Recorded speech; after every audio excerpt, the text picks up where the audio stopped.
अभिनेत्री मानसी नाईक चर्चेत आहे ती तिच्या नृत्यामुळे.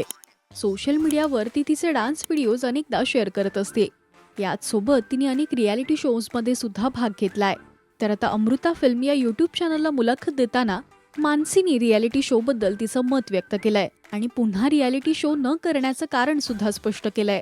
ती म्हणाली, रियालिटी शोमध्ये विजेता पूर्वनियोजित असतो का किंवा कोणत्याही प्रकारचा पक्षपात केला जातो का असा प्रश्न मानसीला विचारला.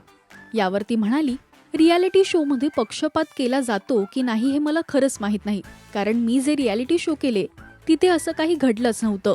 मी प्रचंड मेहनत घेऊन प्रत्येक राऊंडमध्ये परफॉर्म केलं होतं. मला हल्ला बोल क्वीन हा किताब सुद्धा मिळाला होता. पण यापुढे मी कोणताही रियालिटी शो करू इच्छित नाही.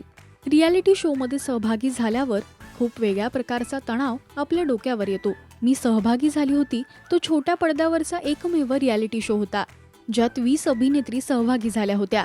या सगळ्यांमधून पहिल्या क्रमांकावर येणं, ती मेहनत, एपिसोडचं शूट, खरंच खूप जास्त तणाव असतो. प्रत्येकाला या शोच्या नावाप्रमाणे एक रियालिटी असते. आम्ही तेव्हा रामोजी फिल्म सिटीमध्ये शूटिंग करत होतो.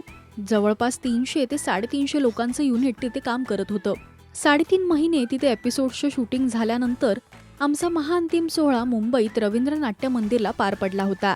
या सगळ्यात अभिनेत्रींमध्ये भांडणं, गॉसिप्स, मग हे गाणं हिलाच का मिळालं, मला का नाही मिळालं, या सगळ्या गोष्टी चालू असायच्या. आम्ही 3 जणी सोडून इतर सगळ्या अभिनेत्री त्यावेळी मला सिनियर होत्या. आता मी कोणाचंही नाव घेणार नाही, पण या गोष्टी मी पाहिल्या आहेत. कारण भले त्या अभिनेत्री एकमेकींच्या मैत्रिणी होत्या, पण त्या ठिकाणी प्रत्येकाला जिंकायचं होतं. ती एक प्रकारची स्पर्धा असते आणि प्रत्येकाला पुढे जायचं असतं. तुमचं यावर काय म्हणणं आहे हे आम्हाला कमेंट्समधून नक्की सांगा. मराठी सिने विश्वातील बातम्या, अपडेट्स आणि गॉसिपसाठी तुम्ही सबस्क्राईब करा राजश्री मराठी.